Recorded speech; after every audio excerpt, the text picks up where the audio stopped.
சின்ன மருமகள் அடுத்த வர எபிசோடில் பார்த்தீங்கன்னா ராஜாங்க பார்த்தீங்க அப்படின்னா ஏற்கனவே இருந்த பதவியில் வந்து விலகிட்டாங்க. அவங்களே வந்து பார்த்தீங்க அப்படின்னா எந்த தப்புமே செய்யாத ராஜாங்கத்தை பதவியிலேருந்து விலக சொல்லிடுவாங்க. இப்போ வந்து திரும்ப ராஜாங்கம் வெளியே வந்ததுக்கப்புறம் பார்த்தீங்க அப்படின்னா திரும்ப பதவியில் சேர சொல்லும் போது நான் சேர முடியாதுன்னு சொல்லிட்டு தனியாக ஒரு கட்சி வந்து ஆரம்பித்து அதில் வந்து தன்னோட பையன் சேதுபதியை நிற்க வைப்பார்.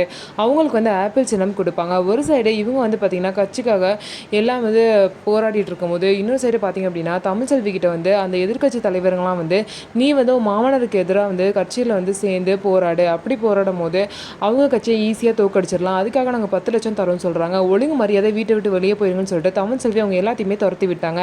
தமிழ்ச்செல்வி பார்த்திங்க அப்படின்னா அவங்க மாமனாருக்கு எதிராக எந்த ஒரு விஷயமே பண்ண மாட்டாங்க, அவ்வளோ நல்லவங்களாக இருக்காங்க. ஆனால் அவங்கள புரிஞ்சுக்காத சேதுபதி பார்த்திங்க அப்படின்னா எதிர்கட்சி கூட சேர்ந்துக்கிட்டு போராடாமல் முடிஞ்சா நீ தனியாக என்னை எதிர்த்து நின்று பாரு அப்படின்னு சொல்கிறாங்க.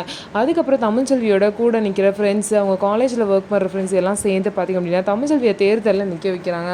தமிழ்ச்செல்வி பார்த்திங்க அப்படின்னா இந்த மாதிரி சேதுபதிக்கு எதிராக அவங்களும் பார்த்திங்க அப்படின்னா தேர்தலில் நிற்கிறாங்க. யார் வந்து ஜெயிக்க போகிறாங்க, என்ன நடக்க போகுது அப்படின்னு சொல்லிட்டு வெயிட் பண்ணி பார்க்கலாம். ஸோ இவங்க 2 பேரும் புரிஞ்சுக்காமல் பிரிஞ்சிருக்காங்க. இவங்க 2 பேரையும் அந்த குழந்தை சேர்த்து வைக்குமா அப்படிங்கிறதையும் பார்க்கலாம்.